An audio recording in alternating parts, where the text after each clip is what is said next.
It's your boy Gsluke here for our round 2 prize picks targets for this week's Mexico Open. Round 1's in the books. We had a little bit of unknowns with the golf course. Of course, whether we're going to have shot tracker, a lot of that was up in the air, but the good thing is we have shot tracker. Round 2, that means we have a much more complete board. We're able to actually target props like fairways, greens regulation, some hole-by-hole props, all that sort of fun stuff now. And of course, we have a really good idea of how this golf course is playing. So what we're going to do here is we're going to go through my top 5 props here for round 2. We can talk about all 5 this time because there's a lot more options on the board, and we don't just have to take 2 or 3 like we've had to over the last few slates. So of course, really looking forward to getting back into the golf prize pick slate, like we really have over the last few months, and potentially taking home some 12.5x value. In terms of our round 1 card, wasn't really our best. We went 3 for 5, ended up missing on a Patrick Reed over. I took him over at 69 in my 5-leg parlay,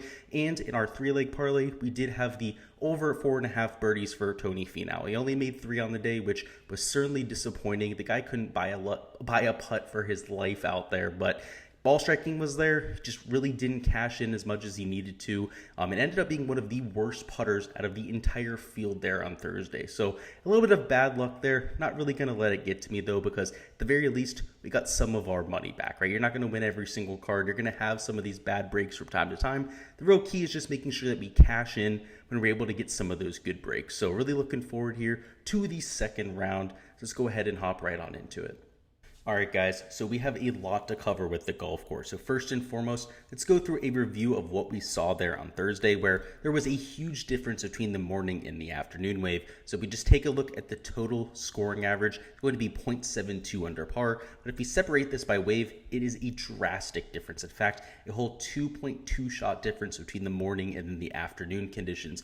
In the morning, it played to a scoring average of 1.82 shots under par, was extremely gettable. This was playing like a resort style golf course with no wind out there to make these greens harder to hit. These guys were just taking aim at pins and making birdies left and right. Of course, in the morning we have more receptive greens with a little bit more dew on the ground. Also, we have more pristine greens, and that's really a factor on POA Adua greens, or of course, these paspalum surfaces that we have here at this golf course. So in general, I would expect a similar effect for tomorrow, and that's even though there's not that much wind in the forecast. Now, if we take a look at Thursday's forecast, I just want to show this to you because this is identical to what we saw yesterday. Is not much wind to speak of, right? 0 to 5 miles an hour up until 11 to 12 p.m. And then for the rest of the day, just 8 miles an hour of sustained winds. Here on Friday, extremely similar, right? Pretty much no wind the whole way up until 11 to 12 p.m. And then in the afternoon, 7 miles an hour of sustained winds. Now, that doesn't seem like all that much, right? Typically at a PGA Tour event, when we have all these trees around, it is a woodland or a parkland style golf course. That's not going to mean very much, if at all, right? Maybe a half stroke difference by the end of the day. Yesterday, it was a 2.2 shot difference. So when it comes to targeting our props, taking overs on greens, overs on fairways, birdies, all that sort of fun stuff, making sure that we're trying to target the guys in the morning is going to be vital. I mean, take a look at some of the differentials here. Almost every single hole was advantageous to play in the morning. So that means a lot of these holes were placed on crosswinds because typically we'd see a few easier holes, right, when we have some of those downwind holes, right? And you can see a few of the holes were slightly easier in the afternoon. Most notably, hole number 1 was slightly easier in the afternoon wave, but they're far in between, right? Most of the time, you see, even in the afternoon, the holes that were quote-unquote downwind played a little bit harder. So in general, I would expect that same type of effect where the forecast might not show us all that much wind in the forecast, but it's going to play a lot of havoc on these players. This is a brand new golf course, and even though it is only a 1-round sample size, it's something I'm going to roll with. I mean, just from the eye test watching it on TV, the guys in the afternoon were having a ton of problems out there, and it's not like they were lower quality players. We had guys like Gary Woodland, Tony Fenow out there, Kevin Na, Abraham Answer. A lot of the studs there in the 10K range were playing, or at least on Draftkings, right, were playing there in the afternoon. It didn't end up coming through.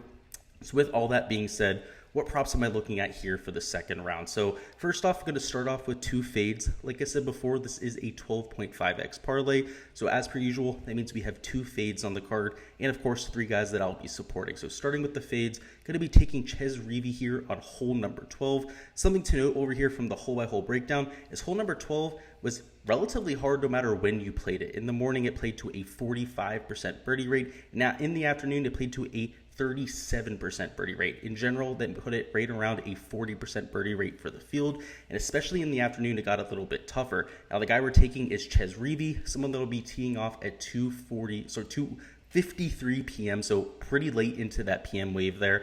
Going to be dealing with the worst of the worst conditions. So if the field's going to have right around a 37, maybe 40% birdie rate on a difficult hole, you're also looking at a relatively short player in Gsluke that has a lot of trouble reaching some of these par 5s at 2 shots.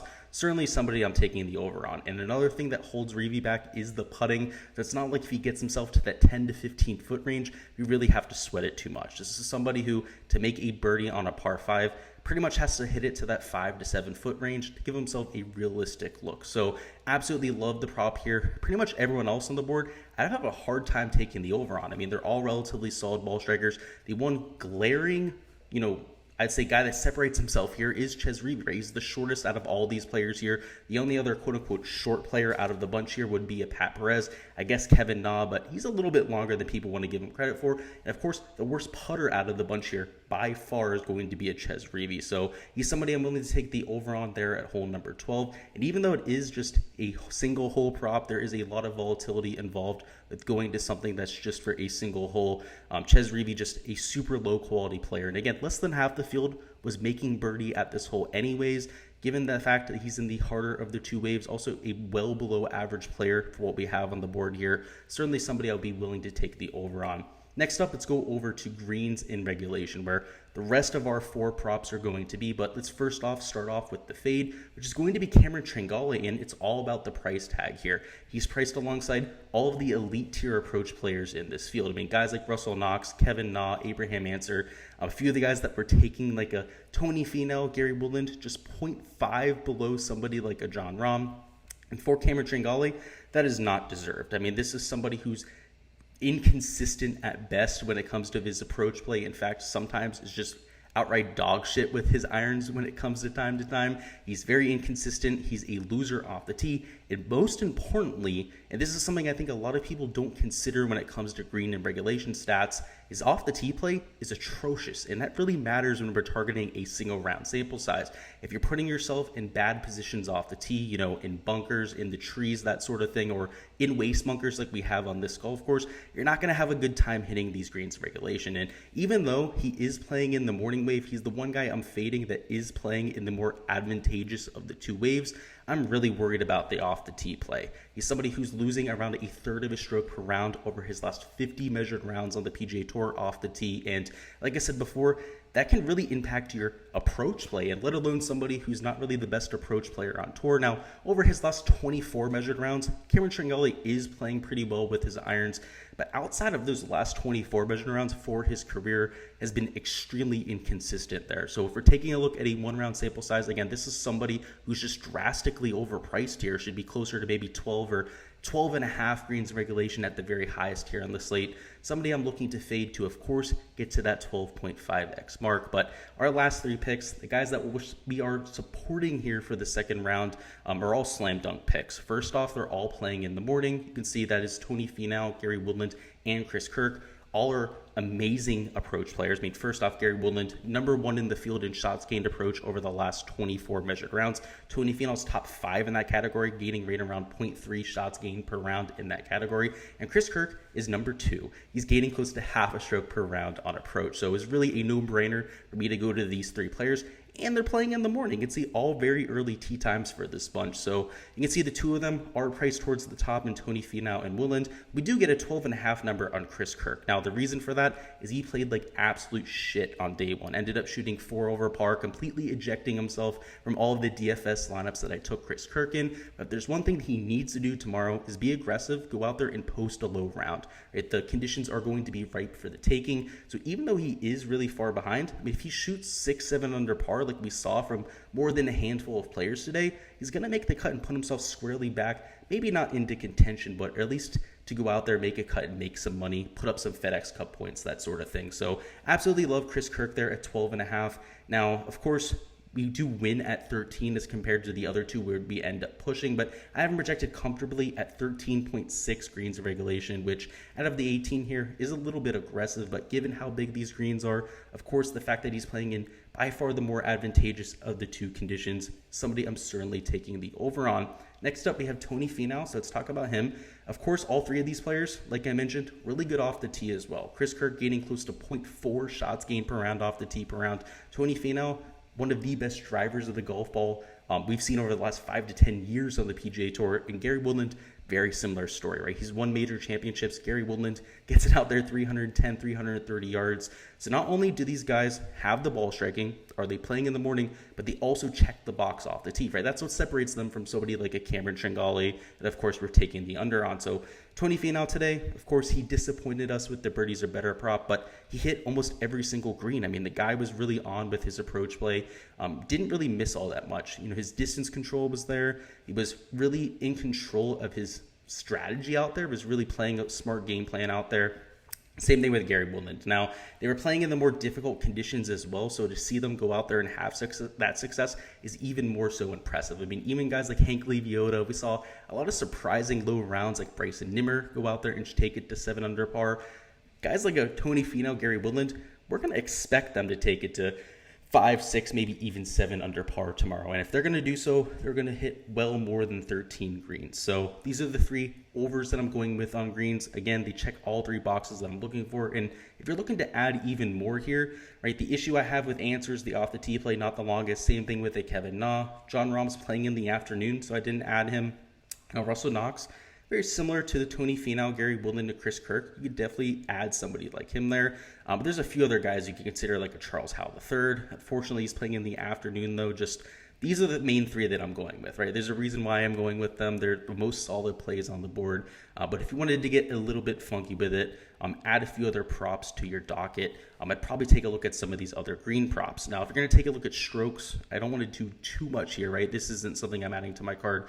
It'd be a lot of unders, right? Particularly for the guys that are playing in the AM. You're going to see a lot easier conditions in the morning than what we're going to see in the afternoon. In terms of birdies, right, you'd want to take overs on the guys that are playing in the morning wave. You can see a lot of the guys that you have on the board here will be playing in the morning. In terms of the whole 12 props, like I said, I'd have a hard time taking the over on pretty much anybody else. I think Ches Reavie's just a much lower quality player than what we have there. And for hole 17, this is a relatively long par 3, just not something I'm going to touch, right? When it comes to a green in regulation on a single hole, a little bit even more volatile than what we have for the score on a single hole. So something I'm going to avoid, not something I'm actively adding to my cards. All right, guys, that's all I've got here for the round 2 prize picks targets. Before you hop on out of here, go ahead and let me know down in the comments what your favorite prop on the board is. But love to hear from you guys, whether it's something that I took or completely off my radar. Go ahead and comment that down below. And as per usual, going to have a video coming out for Saturday and for Sunday slate, so look out for that sometime tomorrow night,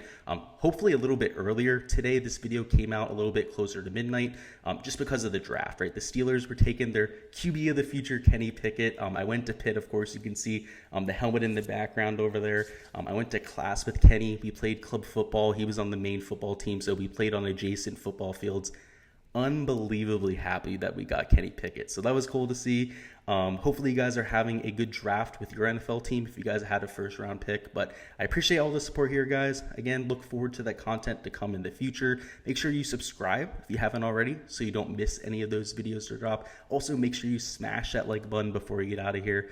Let's make some cash for tomorrow, guys. See you guys next time, and let's get it.